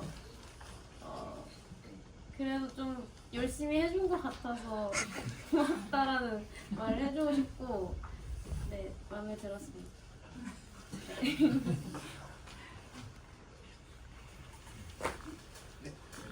지우한테 지금 하고 싶은데 여기 마지막 멘트가 좀 인상적이었어요. 업사이클링 물건만 하는 게 아니라 근데 시즌2가 나올 것 같은 그런 미래사에 굉장히 비전 있는 그런 멘트였는데 사람 업사이클링에서 중요한 게 무엇이라고 이번 프로젝트 하면서 뭐 어떤 게 있으니까 그 멘트 마지막에 덧쳤던 것 같거든요. 궁금한 거. 그러니까 이게 뭐 사람을 고쳐 쓴다라는 말이 있잖아요. 제가 작년에도 이제 장난감 업사이클링이라는 주제를 진행했었는데 그때 결과물을 좀 흐지부지해가지고 좀 그랬었거든요. 근데 이번에는 그래도 조금 결과물도 나오고 또 잘 됐으니까 한번 고쳐 쓴 거니까 이것도 한번 되게 부합하지 않나라고 해서 사람 업사이클링. 아까 발표하시면서 모두들 내가 이거 이걸 하다 보니 이것에 대한 사전 지식 또는 사전 정보들이 너무 없어서 이것이 어려웠다라는 이야기가 반복적으로 다들 나온 것 같아요. 이번 작업 발표를 마치면서 혹시 내가 뭔가 더 배워보고 싶거나 뭔가에 더 궁금증이 생겼다거나 해보고 싶은 것이 생겼는지 궁금해요.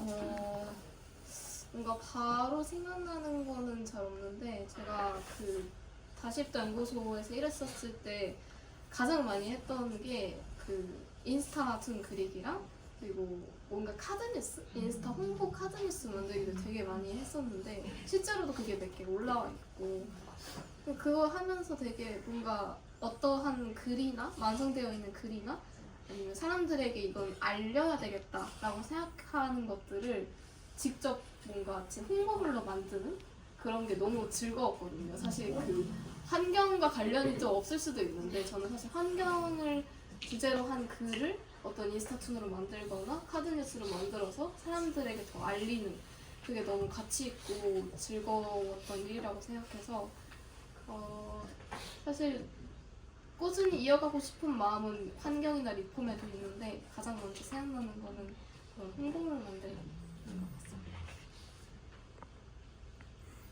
저는 작곡을 진행을 하면서 사실 가사를 쓰거나 멜로디를 만드는 작업은 되게 재밌고 그래도 좀 비교적 수월하게 진행을 했던 것 같아요. 그래서 사실 아까 발표에서 말씀을 드렸던 것처럼 뭔가 그 제가 작업을 해놓은 그 가사나 멜로디를 직접 음악으로 옮기는 그 작업이 좀 되게 어려웠었는데 그거는 아무래도 제가 프로그램을 아직 좀 다룰 줄 모른다라는 그것 때문인 것 같아서 저는 프로그램을 좀 더 많이 써보고 잘 다뤄보고 싶다는 생각을 했고 실제로 작곡을 하면서 되게 재밌게 잘 써질 때가 많아서 아, 나 되게 작곡 좋아하네 하면서 썼던 적이 많은데 그래서 프로그램을 조금 더 능숙하게 다뤄볼 수 있을 것 같습니다.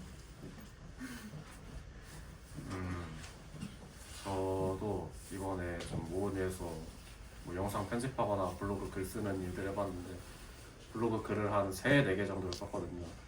그러다 보니까 블로그 글은 너무 좀 지겨워져가지고 더 이상 딱히 쓰고 싶진 않고 좀 영상 편집하거나 아니면 또 개인 작품 만들 때가 되게 재밌었던 것 같아요. 이제 영상 편집을 한 2개 정도를 했었는데 하나는 이제 제가 뭐 찍고 하다가 이제 다른 직원분한테 토스해가지고 그분이 직접 완성하셨고 또 나머지 하나 그냥 제가 직접 처음부터 끝까지 다 해가지고 완성을 한 게 이제 저기 전시돼 있는 거거든요.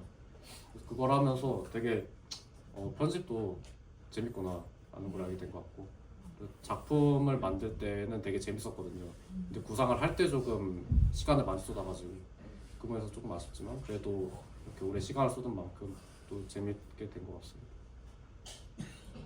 저는 사실 발표 때 얘기한 거는 비주얼 디렉팅이었는데 이번에는 시간이 많이 없어서 디자인 쪽으로만 했는데 다음번에 할 때는 좀 영상도 하고 사진도 하는 시간이 되면 좋겠어서 앞으로도 영상 편집이랑 사진을 공부할 것 같고 인터뷰할 때 많이 말씀하신 게 3D 모델링을 하면은 좋다라고 얘기를 많이 해주셨고 저도 이번에 또 건물 하면서 이걸 하나하나 다 그리는 거는 진짜 말이 안 되는 짓이구나 그래서 아마 이제는 좀 디자인적인 것들 하면서 3D 모델링을 배울 것 같습니다.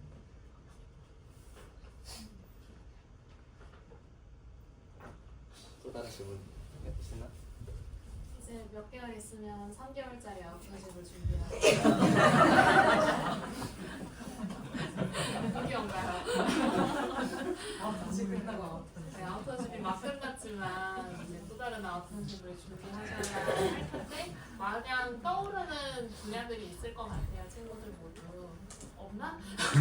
그래서 그런 게 있다면 소개해주면 좋을 것 같습니다.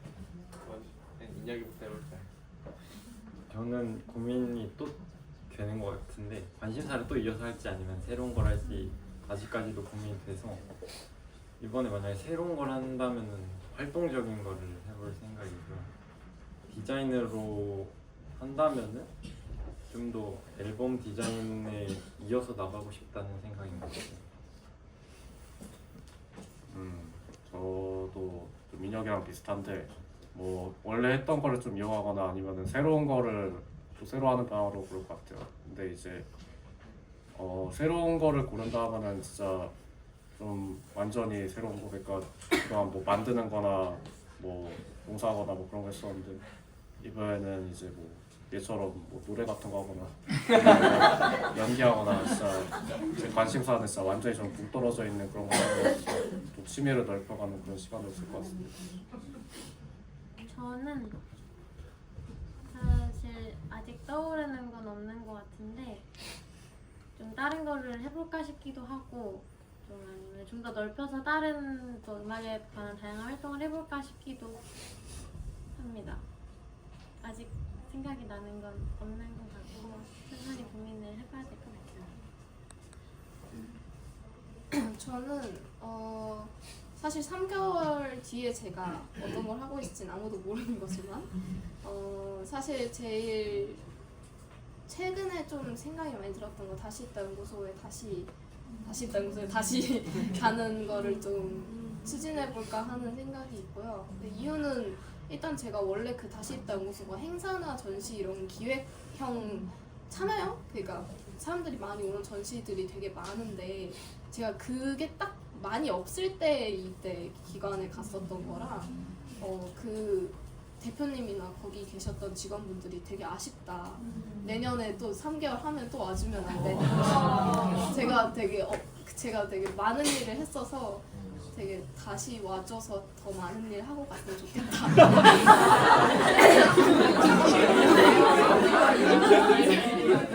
말씀을 했고 물론 그 얘기를 듣고 가는 건 아니에요. 제가 확실히 그 일을 하면서 옷과 환경, 그러니까 패스트 패션에 되게 많은 관심을 점점 생기기도 했고 진짜 행사에서 그렇게 오가면서 사람들 만나면서 약간 손님 응대하고 그런 일이 너무 재밌었어가지고 그런 생각을 요즘엔 하고 있고 어떻게 될지는 모르겠습니다.